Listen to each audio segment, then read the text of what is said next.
डायन की दहशत, भाग 5। श्राप की परछाई।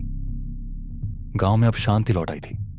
राघव ठाकुर जिंदा बच गया, नेहा पूरी तरह ठीक थी और अजय, रोहित और सीमा भी इस भयानक हादसे से उबरने की कोशिश कर रहे थे।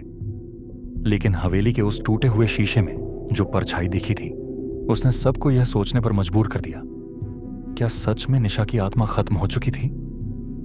कुछ दिनों तक सब ठीक था, लेकिन फिर गांव में फिर से अजीब घटनाएं होने लगीं। मवेशी बिना किसी कारण मरने लगे, बच्चे रातों में डर के मारे चिल्लाने लगे, मंदिर के दरवाजे अपने आप खुलने बंद होने लगे। रात के समय पीपल के पेड़ के पास किसी के रोने की आवाज सुनाई देने लगी। एक रात अजय के घर में किसी ने दरवाजा खटखटाया।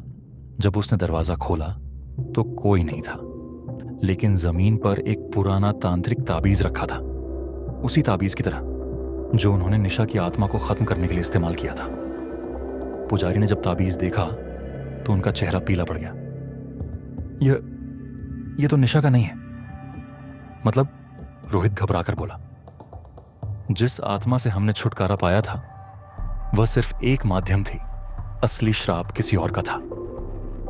पुजारी की आवाज कांप रही थी। गांव के बुजुर्गों ने बताया कि निशा सिर्फ एक मोहरा थी, असली ताकत उस तांत्रिक की थी जिसने उसे काली शक्तियां दी थी। जब हमने निशा को खत्म किया तब तांत्रिक की आत्मा भी जाग गई होगी।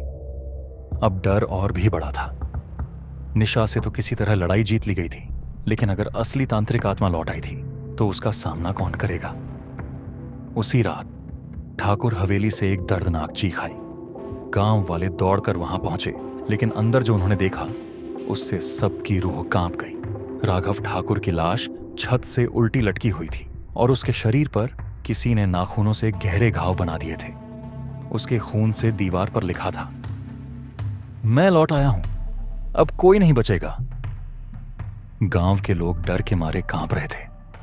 अब सवाल सिर्फ एक था, अगर निशा मर चुकी थी तो यह सब कौन कर रहा था? क्या यह उस तांत्रिक की आत्मा थी या कुछ और भी भयावह आने वाला था? अगला भाग जल्द।